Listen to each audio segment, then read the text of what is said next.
ಕಮಲವನ್ನು ಸ್ಮರಿಸುವ ಮನುಜರಿಗೆ ಕರೆ ಕರೆಗೊಳಿಸುವ ದುರಿತ ದುಷ್ಕೃತವೆಲ್ಲ ಕರೆ ಕರೆಗೊಳಿಸುವ ದುರಿತ ದುಷ್ಕೃತವೆಲ್ಲ ಕರಿಯು ಸಿಂಹನ ಕಂಡ ತೆರನಾಗುವುದಯ್ಯ.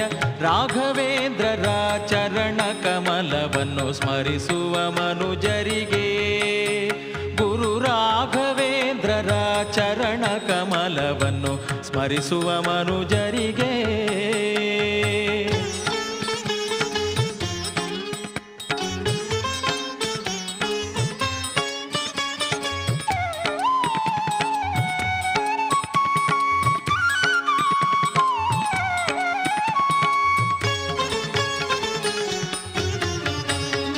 ಅಂಧಕರಿಗೆ ಚಕ್ಷುವಂಧ್ಯಯರಿಗೆ ಸುತರು ಬಂದವರಿಗ ಭೀಷ್ಮ